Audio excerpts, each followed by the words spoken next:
Good morning friend. NITI Aayog का ये आपका दूसरा रिपोर्ट है जो कि आपका जॉब क्रिएशन के मामले में है।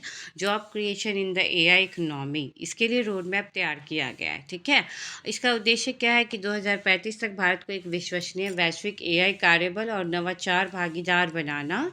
यह रोड मैप नीति आयोग के फ्रंटियर टेक हब द्वारा नेस्कॉम और बोस्टन कंसल्टिंग ग्रुप यानी कि बीसीजी के सहयोग से तैयार किया गया है। तीन चीज़ें: फ्रंटियर टेक हब, नेस्कॉम और बोस्टन कंसल्टिंग ग्रुप। ठीक है, यह जो रोड मैप है ना, ये एआई के द्वारा तकनीकी सेवा उद्योग को काम, कर्मी और कार्यबल, इन तीन दृष्टिकोण से पुनः आकार देगा।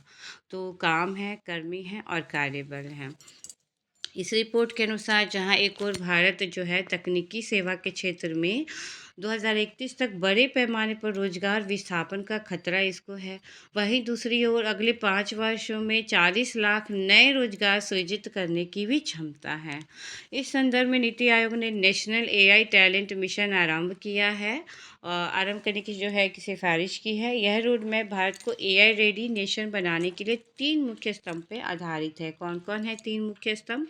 शिक्षा प्रणाली में एआई का एकीकरण, राष्ट्रीय पुनः कौशल इंजन, भारत को वैश्विक एआई प्रतिभा आकर्षण केंद्र बनाना। अब आते हैं कि फ्रंटियर टेक हब है क्या। फ्रंटियर टेक हब है जो कि नीति आयोग का एक एक्शन टैंक इकाई है जो विकसित भारत के विजन के तहत कार्यरत है। विकसित भारत के विजन को ये जो है कि अचीव करेगा। ये इसका उद्देश्य क्या है कि जो भारत की जो उभरती प्रौद्योगिकी का उपयोग करके रूपांतरकारी विकास और सामाजिक प्रगति को सुनिश्चित करना। यह भारत को विकसित भारत 2047 के लक्ष्य की ओर ले जाने में मदद करेगा। इसमें केंद्र सरकार है, उद्योग है, अकादमिक जगत के 100 से अधिक विशेषज्ञ के साथ जो है 20 से अधिक प्रमुख क्षेत्रों में 10 वर्षीय रोड मैप तैयार कर रहा है। तो ये आपका इस तरह से बहुत ही फ़ायदेमंद है नीति आयोग का जो रिपोर्ट है। ठीक है, इसी तरह का आगे भी आपको दिया जाएगा।